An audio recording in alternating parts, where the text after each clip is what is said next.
നമസ്കാരം. ഞാൻ doctor Anand. Omega 3 fatty acid എന്ന പല കൊമേഴ്ഷ്യലുകളിലും ടിവിയിൽ, കമ്പ്യൂട്ടറിൽ, നമ്മുടെ ചുറ്റുമുള്ള അഡ്വർടൈസ്മെന്റുകളിൽ നിറഞ്ഞു നിൽക്കുകയാണ് ഒമേഗ 3 ഫാറ്റി ആസിഡ്, DHA, അതിൻ്റെ ഉപയോഗങ്ങൾ, കാര്യങ്ങളൊക്കെ അല്ലേ. അപ്പോൾ എസ്പെഷ്യലി കുട്ടികൾക്കുള്ള പല സാധനങ്ങളിലും, പ്രഗ്നൻ്റ് ആയിട്ടുള്ള ആൾക്കാർക്ക് വേണ്ടിയുള്ള, സ്ത്രീകൾക്ക് വേണ്ടിയുള്ള എല്ലാ കൊമേഴ്ഷ്യലുകളിലും ഇത് ഒരു മസ്റ്റായിട്ടുള്ള ഒരു പ്രസൻസ് ആയിരിക്കും. അപ്പോൾ അതിൻ്റെ കാര്യം എന്താണ്, അതിൻ്റെ ഡീറ്റെയിൽസിലോട്ട് നമുക്ക് നോക്കാം. നമുക്ക് എങ്ങനെ അത് നമ്മുടെ ഡയറ്റിൽ ഉൾപ്പെടുത്താം, പ്രാക്ടിക്കലി എന്തൊക്കെയാണ് നമുക്ക് ചെയ്യാൻ പറ്റുന്ന കാര്യങ്ങൾ എന്ന് നമുക്ക് നോക്കാം. നമുക്ക് വീഡിയോയിലേക്ക് കിടക്കാം.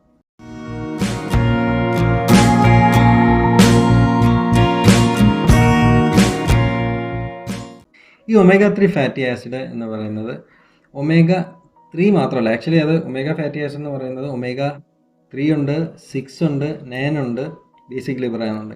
നമുക്കറിയാം ഫുഡ് എന്ന് പറഞ്ഞാൽ മെയിനായിട്ട് കാർബോഹൈഡ്രേറ്റ്സ്, ഫാറ്റ്സും പ്രോട്ടീൻസും. അതിനകത്ത് ഫാറ്റ്സിനകത്ത് തന്നെ എസെൻഷ്യലും നോൺ എസെൻഷ്യലും ആയിട്ടുണ്ട്. എസെൻഷ്യൽ എന്ന് വെച്ച് കഴിഞ്ഞാൽ നമുക്കത് ആവശ്യമാണ്, നമ്മുടെ ഡയറ്റിൽ കൂടെ നമ്മൾ ശരീരത്തിൽ അത് ഇൻടേക്ക് ചെയ്യേണ്ട ആവശ്യമുണ്ട്. നോൺ എസെൻഷ്യൽ ആയിട്ടുള്ളതുണ്ട്, നമ്മുടെ ശരീരത്തിനകത്ത് തന്നെ പ്രൊഡ്യൂസ് ചെയ്യാൻ പറ്റും. അതായത് എസെൻഷ്യൽ ആയിട്ടുള്ള ഫാറ്റി ആസിഡ് നമ്മൾ കഴിക്കുന്ന സമയത്ത് ഭക്ഷണത്തിൽ ഉൾപ്പെടുത്തുമ്പോൾ നോൺ എസെൻഷ്യൽ ആയിട്ടുള്ള ബാക്കിയുള്ള ഫാറ്റി ആസിഡ്സ് ഇതിൽ കൂടെ തന്നെ നമുക്ക് കൺവേർട്ട് ചെയ്ത് നമ്മുടെ ശരീരത്തിൽ പ്രൊവൈഡ് ചെയ്യാൻ പറ്റും. അപ്പോൾ ഇത് മെയിനായിട്ട് ഫാറ്റി ആസിഡ് എന്ന് പറയുമ്പോൾ സാച്ചുറേറ്റഡ് ആയിട്ട് ഫാറ്റി ആസിഡ് ഉണ്ട്, അൺസാച്ചുറേറ്റഡ് ആണ്. രണ്ടായിട്ട് തിരിക്കാം. അതിനകത്ത് തന്നെ അൺസാച്ചുറേറ്റഡ് ആണ് നമ്മൾ കുറച്ചുകൂടെ ഹെൽത്തി ആയിട്ട് പറയുന്നത്.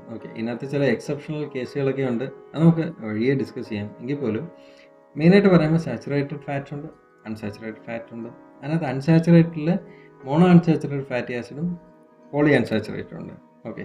അതിനകത്ത് ഈ പോളി അൺസാച്ചുറേറ്റഡ് ഫാറ്റി ആസിഡ്സിലാണ് ഒമേഗ ഫാറ്റി ആസിഡ്സ് വരുന്നത്. ഈ omega fatty acids, omega fatty acid 3, അതായത് omega 3 fatty acid, omega 6 and omega 9 ഉണ്ട്. വേറെ ഉണ്ട്, ബേസിക്കലി 3 ആണ്. അപ്പോൾ ഇതിനകത്ത് തന്നെ ഒമേഗ 3 എന്ന് പറയുന്നത് എസെൻഷ്യൽ ഫാറ്റി ആസിഡിൽ പെടുന്നതാണ്. ഒമേഗ 6 എന്ന് പറയുന്നത് നമ്മുടെ ഡയറ്റിൽ ഇഷ്ടം പോലെ ഉണ്ട്. ഒമേഗ 9 എന്ന് പറയുന്നത് നോൺ എസെൻഷ്യൽ ആണ്, അതായത് നമ്മുടെ ശരീരത്തിൽ തന്നെ ഉത്പാദിപ്പിക്കാൻ പറ്റുന്നതാണ്. അപ്പോൾ ഒമേഗ 3 ആണ് നമ്മുടെ ശരീരത്തിൽ ഒരുപക്ഷെ കുറയാൻ സാധ്യതയുള്ളത്. അങ്ങനെ കുറഞ്ഞു കഴിഞ്ഞാൽ നമ്മുടെ ഓവറോൾ ഡെവലപ്മെൻറ്റിനെ, മൊത്തത്തിലുള്ള ഡെവലപ്മെൻറ്റിനെ അത് ബാധിക്കാനും ഉള്ള സാധ്യത വളരെ കൂടുതലാണ്. കാരണം അത്രയും കൂടുതൽ ഫങ്ഷൻസ് ഇതിന് ഉണ്ട്. ഒരു കാര്യം പറയാം, അതായത് നമ്മുടെ ബ്രെയിനിൻ്റെ ഏകദേശം 8% ഈ DHA എന്ന് പറയുന്ന ഒമേഗ 3 ഫാറ്റി ആസിഡാണ്. അപ്പം അതിൻ്റെ എന്തുമാത്രം പ്രാധാന്യമുണ്ട് ആ ഒരു ബ്രെയിൻ ഡെവലപ്മെൻറ്റിന് വേണ്ടി, കുട്ടികൾക്ക് അതിൻ്റെ ഡെവലപ്മെൻറ്റ് മൈൽ സ്റ്റോൺ അച്ചീവ് ചെയ്യാനായിട്ട് അതിൻ്റെ എന്തുമാത്രം പ്രാധാന്യമുണ്ട്, അല്ലെങ്കിൽ സ്ത്രീകൾക്ക്, പ്രഗ്നൻ്റ് ആയിട്ടിരിക്കുന്ന ആൾക്കാർക്ക് എന്തുമാത്രം പ്രാധാന്യമുണ്ട് എന്നുള്ള കാര്യം നമുക്ക് ഇതിൽ കൂടെ തന്നെ മനസ്സിലാവുന്നതാണ്. അപ്പം ഡയറ്റിൽ കൂടെ ഇത് നമ്മുടെ ശരീരത്തിൽ കണ്ടിന്യൂസ് ആയിട്ട് റെഗുലർ ആയിട്ടുള്ള ഇൻടേക്ക് ഉണ്ടാവേണ്ടത് വളരെ പ്രാധാന്യമുള്ള ഒരു കാര്യമാണ്. ഈ ഒമേഗ 3 ഫാറ്റി ആസിഡ് എന്ന് പറഞ്ഞാൽ മെയിനായിട്ട് 3 തരത്തിലാണ്. ഒന്ന് DHA അല്ലെങ്കിൽ ഡോക്കോസഹെക്സൈനോയിക് ആസിഡും, EPA ഇക്കോസ പെൻറ്റഇയോണിക് ആസിഡും, പിന്നെ ALA. അതിനകത്ത് ഈ ALA എന്ന് പറയുന്നാൽ പ്ലാന്റ് സോഴ്സാണ്, DHA EPA എന്ന് പറയുന്നത് ആനിമൽ സോഴ്സാണ്. ആനിമൽ സോഴ്സ് മെയിനായിട്ട് ഫിഷ് സോഴ്സ് തന്നെയാണ്. ഫിഷ് എന്ന് പറയുമ്പോൾ ഷെൽ ഫിഷ് ഉണ്ട്, നോർമൽ ആയിട്ടുള്ള ഫിഷ് ഉണ്ട്, ഫിഷ് ഓയിലുണ്ട്. ഇത് മൂന്നിൽ കൂടെയാണ് ഏറ്റവും കൂടുതൽ ഒമേഗ ഫാറ്റി ആസിഡ് നമ്മുടെ ശരീരത്തിൽ കിട്ടുന്നത്. ഇനി പ്ലാന്റ് സോഴ്സ് ആണെന്നുണ്ടെങ്കിൽ, വെജിറ്റേറിയൻസ് ആണെന്നുണ്ടെങ്കിൽ, അവർക്കും പ്രകൃതി എല്ലാവരെയും ബാലൻസ് ചെയ്തിട്ടാണല്ലോ ഉണ്ടാക്കിയിരിക്കുന്നത്. അപ്പോൾ അതിനകത്ത് ഏറ്റവും കൂടുതൽ സോഴ്സ് ഉള്ളത് വാൽനട്ട്സിലാണ്. നട്ട്സിലും സീഡ്സിലുമാണ് ഏറ്റവും കൂടുതലുള്ളത്. വെജിറ്റേറിയൻസിന് ഒരു ഓപ്ഷൻ എന്നുള്ളത്, അതായത് പ്ലാന്റ് സോഴ്സ് ആയിട്ടുള്ളത്. അതിനകത്ത് തന്നെ നട്ട്സിൽ ഏറ്റവും കൂടുതൽ ഇതിനകത്ത് സോഴ്സായിട്ട് വരുന്നത് വാൽനട്ടിലാണ്. ബാക്കിയുള്ളതിലും ഉണ്ട്, പക്ഷേ അതിനകത്ത് കമ്പാരിറ്റീവ്ലി നമുക്ക് എടുത്തു പറയേണ്ട ഒരു കണ്ടന്റ് എന്നുള്ള രീതിക്ക് ഇല്ല. അപ്പോൾ അതുകൊണ്ട് ഏറ്റവും കൂടുതൽ സീഡ്സിൽ എടുത്ത് പറയുമ്പോൾ ഫ്ലാക്സ് സീഡിലും ചിയ സീഡ്സിലും, നട്ട്സിൽ പറയുമ്പോൾ വാൽനട്ടിലുമാണ് ഏറ്റവും കൂടുതൽ അതിനകത്ത് സോഴ്സായിട്ട് ഉള്ളത്. പക്ഷേ ഏറ്റവും നമ്മുടെ ശരീരത്തിന് അബ്സോർബ് ചെയ്യാൻ പറ്റുന്ന രീതിയിലും നല്ല അളവിലും ഉള്ളത്, റിക്വയർമെൻറ്റ് ഫുൾഫിൽ ചെയ്യാൻ പറ്റുന്ന അളവിലുള്ളത് നേരത്തെ പറഞ്ഞ ഫിഷിലും, ഫിഷ് ഓയിൽ, ഷെൽ ഫിഷ് എന്നുള്ള ഒരു കാറ്റഗറിയിൽ പെട്ടുന്ന ഫുഡ് ഐറ്റംസിലാണ്. ഇനി ഒമേഗ ഫാറ്റി ആസിഡ്സിന് പല ബെനിഫിറ്റ്സ് ഉണ്ട്.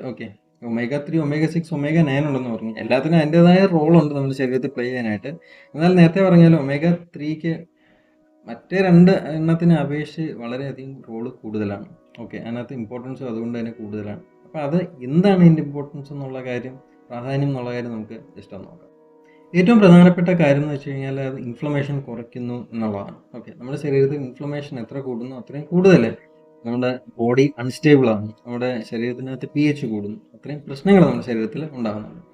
പക്ഷേ omega-6 എന്ന് പറയുന്നത് പ്രോ ഇൻഫ്ലമേറ്ററി ആണ്. ഓക്കെ, പ്രോസ്റ്റാഗ്ലാൻഡിൻ പോലുള്ള ആ ഒരു കണ്ടന്റ് കൂടുതലാണ്, ഉൽപാദനം കൂടുതലാണ്. ഓക്കെ, omega-6 അപ്പോൾ ഇതിൻ്റെ ബാലൻസ് കറക്റ്റ് ആയില്ല എന്നുണ്ടെങ്കിൽ, omega-6 ആണ് നമ്മുടെ ശരീരത്തിൽ കൂടുതൽ നിൽക്കുന്നത് എന്നുണ്ടെങ്കിൽ ഇൻഫ്ലമേഷൻ നമ്മുടെ ശരീരത്തിൽ കൂടുതൽ വരാനും, ഇപ്പോൾ ഇൻഫ്ലമേഷൻ പല രീതിയിലുള്ള പ്രശ്നങ്ങൾ വരാം. റുമറ്റോയിഡ് ആർത്രൈറ്റിസ് ആയിട്ട് വരാം. ഓക്കെ, ഹാർട്ട് ബേൺ ആയിട്ട് വരാം. ഹാർട്ട് ബേൺ എന്ന് പറഞ്ഞാൽ നെഞ്ചരിച്ചിൽ പോലുള്ള ഇഷ്യൂസ് വരാം, ക്ഷീണം വരാം, പല പ്രശ്നങ്ങളാണ്, വേഗമായിട്ടുള്ള പല പ്രശ്നങ്ങളും ശരീരത്തിൽ ഡെവലപ്പ് ചെയ്യാനുള്ള സാധ്യതകൾ. അപ്പോൾ ഇതിൻ്റെയൊക്കെ ബാലൻസ് നമ്മുടെ ശരീരത്തിൽ കറക്റ്റായിട്ട് മെയിൻറ്റെയിൻ ചെയ്യാന്നുള്ളത് വളരെ പ്രധാനമാണ്. അപ്പോൾ omega-3 ഫാറ്റി ആസിഡ് നമ്മുടെ ശരീരത്തിൽ കൂടണം എന്നുള്ളത് വളരെ പ്രധാനമാണ്. അതിനകത്ത് തന്നെ അതിൻ്റെ ഇമ്പോർട്ടൻസ് നിൽക്കുന്നത് നമ്മുടെ ശരീരത്തിനകത്ത് pH ബാലൻസ് മെയിൻറ്റെയിൻ ചെയ്യുക എന്നുള്ളതാണ്. വളരെ രസകരമായിട്ടുള്ളൊരു ഫൈൻഡിങ് ഇതിനകത്ത് ചില സ്റ്റഡീസ് കാണിക്കുന്നുണ്ട്. അതായത് കൂടുതലായിട്ട് ഫിഷ് കഴിക്കുന്ന ആൾക്കാർ ആരായിരിക്കും? അതിൻ്റെ തൊഴിലാളികൾ തന്നെ ആയിരിക്കും അല്ലേ? ഫിഷ് മേടിച്ചുകൊണ്ട് വന്ന് അത് ഡിസ്പേഴ്സ് ചെയ്യുന്ന ആൾക്കാരായിരിക്കും, അത് ഫിഷർമെൻ. ഇവരിൽ ഡിപ്രഷൻ്റെ ഇഷ്യൂസ് കമ്പാരിറ്റീവ്ലി കുറവായിട്ട് സ്റ്റഡീസ് കാണിക്കുന്നുണ്ട്. അപ്പോൾ അതിന് കാരണമായിട്ട് അവർ പറയുന്നത്, അവർ കൂടുതലായിട്ട് ഫിഷ് കഴിക്കുന്നുള്ളത് കൊണ്ട് തന്നെ അവർക്ക് DHA അല്ലെങ്കിൽ EPA എന്ന് പറയുന്ന omega-3 ഫാറ്റി ആസിഡിൻ്റെ അളവ് ശരീരത്തിൽ കൂടുതലാണ് എന്നുള്ളതാണ്. അതുകൊണ്ട് തന്നെ അവർക്ക് ഡിപ്രഷൻ വരാനുള്ള ചാൻസസ് കുറവായിട്ടാണ് കാണുന്നത്. ഓക്കെ, അപ്പോഴേ തന്നെ നമുക്ക് മനസ്സിലായി കാണുമല്ലോ എന്തുമാത്രം അതിൻ്റെ ഇമ്പോർട്ടൻസ് ഉണ്ടെന്ന്.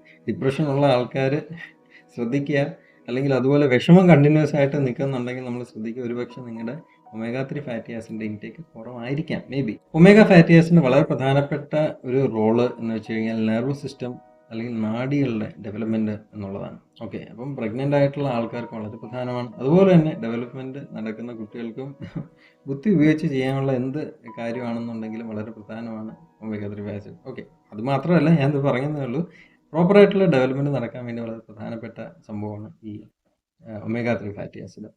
അപ്പോൾ ഇതെന്ന് വെച്ച് കഴിഞ്ഞാൽ ഞാൻ നേരത്തെ പറഞ്ഞ പോലെ നമ്മുടെ ശരീരത്തിനകത്ത്, ബ്രെയിനിനകത്ത് ഏകദേശം 8% കണ്ടൻറ്റ് ഈ ഒമേഗ ഫാറ്റി ആസിഡാണ്, DHA ആണ്. ഓക്കെ, അങ്ങനെ വരിക എന്ന് വെച്ച് കഴിഞ്ഞാൽ നമ്മുടെ ശരീരത്തിനകത്തെ memory power, concentration capacity, capability ഒക്കെ ഇതിനെ ഡിപ്പെൻഡ് ചെയ്തിട്ടാണ്. ഓക്കെ, കാരണം നമ്മുടെ ശരീരത്തിനകത്ത് ഒരു കാര്യത്തെ റീകോൾ ചെയ്യാനുള്ള കപ്പാസിറ്റി, എസ്പെഷ്യലി ഫ്രോണ്ടൽ ലോബ്സിൽ, ഓക്കെ, ആളെ റെക്കഗ്നൈസ് ചെയ്യാൻ ഉള്ള കപ്പാസിറ്റി, എന്തെങ്കിലും കാര്യങ്ങൾ ഓർത്ത് വയ്ക്കാനുള്ള കപ്പാസിറ്റി, ഓക്കെ, നമ്മുടെ ഇമോഷൻസ്, അതിനെയൊക്കെ കൺട്രോൾ ചെയ്യുന്നത് യൂഷ്വലി ഫ്രോണ്ടൽ ലോബിൻ്റെ ആസ്പെക്റ്റിലാണ്, ബ്രെയിൻ്റെ ഈ മുൻഭാഗത്താണ്. ഈ ഭാഗത്താണ് ഏറ്റവും കൂടുതൽ ഈ DHA ഉള്ളതായിട്ടും കാണുന്നത്. അപ്പം ഞാൻ നേരത്തെ പറഞ്ഞ പോലെ നെർവ് സിസ്റ്റത്തിൻ്റെ ഡെവലപ്മെൻറ്റായിട്ട് വളരെ പ്രധാനമാണ്. അതുപോലെ തന്നെ നമ്മുടെ ശരീരത്തിനകത്ത് കൊളസ്ട്രോളിൻ്റെ അളവ്, ഓക്കെ, ബാഡ് കൊളസ്ട്രോളിൻ്റെ അളവ് കുറയ്ക്കാനായിട്ട് വളരെയധികം പ്രാധാന്യമാണ്, അല്ലെങ്കിൽ കൊളസ്ട്രോളിൻ്റെ ബാലൻസ് മെയിൻറ്റെയിൻ ചെയ്യാൻ വളരെ പ്രധാനമാണ്. നമ്മുടെ ശരീരത്തിനകത്ത് ഒരു ബേസിക് ആയിട്ടുള്ള ഒരു അറ്റ്മോസ്ഫിയർ മെയിൻറ്റെയിൻ ചെയ്യാൻ പറ്റിക്കഴിഞ്ഞാൽ പല പ്രശ്നങ്ങളും അവോയ്ഡ് ആയി കിട്ടും. ഓക്കെ, എസ്പെഷ്യലി ആൻസൈറ്റി ഉണ്ടാകുന്ന സമയത്തൊക്കെ, അല്ലെങ്കിൽ ഡിപ്രഷൻ കൂടുതലായിട്ടുള്ള സമയത്തൊക്കെ ഇതിനകത്ത് കൂടുതലായിട്ട് ഈ അസിഡിക് ആയിട്ട് മാറുന്നുണ്ട്. നമ്മുടെ ശരീരത്തിനകത്ത് ഇൻഫ്ലമേഷൻ കുറയ്ക്കാനായിട്ട് വളരെ പ്രധാനമാണ് നമ്മൾ ഈ പറഞ്ഞ omega-3 fatty acid. Okay, inflammation കുറയ്ക്കാൻ വെച്ചാൽ രണ്ട് രീതിയിലാണ്. നോർമലായിട്ടുള്ള ഒരു ഇൻഫ്ലമേഷൻ ഉണ്ടാവേണ്ടതായിട്ടുള്ള കാര്യമുണ്ട്, അതുണ്ടാകുകയും ചെയ്യും. പക്ഷേ നമ്മുടെ ശരീരത്തിനകത്ത് കണ്ടിന്യൂസ് ആയിട്ട് ഒരു ഇൻഫ്ലമേഷൻ എന്നുള്ള രീതിക്ക്, അല്ലെങ്കിൽ നോർമലായിട്ടുള്ള റെസ്പോൺസിനെ കാട്ടി കൂടുതലായിട്ട് ഹൈപ്പർ ആയിട്ടുള്ള റെസ്പോൺസ് ഉണ്ടാകുകയും അത് കണ്ടിന്യൂസ് ആയിട്ടുള്ള ഒരു ഫ്ലോയിൽ നിൽക്കുകയും ചെയ്യും. ഓക്കെ, അത് കുറയാനായിട്ട് വളരെ പ്രധാനമാണ് omega-3 ഫാറ്റി ആസിഡ് നമ്മുടെ ശരീരത്തിനകത്തെ പ്രസൻസ്. ഓക്കെ, കാരണം ഇത് കണ്ടിന്യൂസ് ആയിട്ട് നിന്ന് കഴിഞ്ഞാൽ റുമറ്റോയിഡ് ആർത്രൈറ്റിസ് പോലുള്ള ഇഷ്യൂസ്, ബ്രെയിൻ ഫോഗ് പോലുള്ള ഇഷ്യൂസ്, ഓക്കെ, നെർവ് സംബന്ധമായിട്ടുള്ള ഇഷ്യൂസ് പിന്നെ ഡെവലപ്പ് ചെയ്യാൻ, പാർക്കിൻസൺ, അൽഷിമേഴ്സ് ഒക്കെ ഡെവലപ്പ് ചെയ്യാനുള്ള സാധ്യതയാണ് ഞാൻ പറഞ്ഞത്. കാർഡിയക് ഇഷ്യൂസ് വരാനുള്ള സാധ്യത അതൊക്കെ കൂടുതലാണ്. നമ്മുടെ ശരീരത്തിനകത്ത് ട്രൈഗ്ലിസറൈഡ്സിന്റെ അളവ് കുറയ്ക്കുന്നതായിട്ട് കാണുന്നുണ്ട്. അതുപോലെ തന്നെ ചില ക്യാൻസറുകളെ പ്രിവെന്റ് ചെയ്യാനായിട്ട് ഇത് സഹായിക്കുന്നതായിട്ട് കാണിക്കുന്നുണ്ട്. അതായത് ഞാൻ നേരത്തെ പറഞ്ഞ പോലെ ഇൻഫ്ലമേഷന്റെ ഒരു ഭാഗമാണ് ക്യാൻസറും എന്ന് നമുക്ക് പറയാവുന്നതാണ്. അങ്ങനെ ചില സ്റ്റഡീസ് കാണിക്കുന്നുണ്ട്. ഓക്കെ, അപ്പൊ അതിനെ കുറയ്ക്കാനായിട്ട് വളരെ പ്രധാനമാണ് നമ്മുടെ ശരീരത്തിനകത്ത് ബേസിക് ആയിട്ട് മെയിൻറ്റെയിൻ ചെയ്യാൻ, especially breast cancer, colon cancer, prostate cancer പോലുള്ള ഇഷ്യൂസ് കുറയ്ക്കാനായിട്ട് omega-3 ഫാറ്റി ആസിഡ് നമ്മുടെ ശരീരത്തിൽ ഉൾപ്പെടുത്തുന്നത് വളരെ പ്രധാനമാണ്. നമ്മുടെ കാഴ്ച, ഐ ഹെൽത്ത് മെയിൻറ്റെയിൻ ചെയ്യാൻ താല്പര്യമുള്ള ആൾക്കാർ തീർച്ചയായിട്ടും omega-3 ഫാറ്റി ആസിഡ് നമ്മുടെ ശരീരത്തിൽ ഉൾപ്പെടുത്തേണ്ടതാണ്, നമ്മുടെ ഫുഡിൽ ഉൾപ്പെടുത്തേണ്ടതാണ്. കാരണം ഞാൻ നേരത്തെ പറഞ്ഞ പോലെ ഐ ഹെൽത്തിനായിട്ട് വളരെ പ്രധാനം, നമ്മുടെ നെർവുമായിട്ട് വളരെയധികം കണക്റ്റഡ് ആണ്. ഓക്കെ, മില്ലി സെക്കൻഡുകൾ കൊണ്ട് നമ്മുടെ ശരീരത്തിനകത്ത് പ്രോസസ്സിങ് നടക്കുന്നുണ്ട് ഐസൈറ്റ്. അപ്പൊ അത് കറക്റ്റായിട്ട് വർക്ക് ചെയ്യണം എന്നുണ്ടെങ്കിൽ ന്യൂറൽ ഡെവലപ്മെന്റ് കൃത്യമായി സ്കിന്നില്, നമ്മുടെ ഉറക്കത്തില്, ഈവൻ മെൻസസ് പെയിനില്, അൾഷിമേഴ്സ് പോലുള്ള അസുഖത്തിന്, അതുപോലെ തന്നെ ചില നെർവൽ ഡെവലപ്മെന്റൽ ഡിലേക്ക്, ഫോർ എക്സാമ്പിൾ പറയുന്നത് ADHD പോലുള്ള ഇഷ്യൂസിന് പോലും ഒരു പക്ഷേ ഇൻഅഡക്വേറ്റ് ക്വാണ്ടിറ്റി ഓഫ് DHA നമ്മുടെ ഡയറ്റിൽ കാരണം ആയേക്കാം. ഓക്കെ, അപ്പോൾ ഇതിനൊക്കെ വളരെ പ്രധാനമാണ് നമ്മുടെ ശരീരത്തിൽ നെർവസ് ഡെവലപ്മെന്റിന് പ്രധാനം ഒമേഗ 3 ഫാറ്റി ആസിഡ്.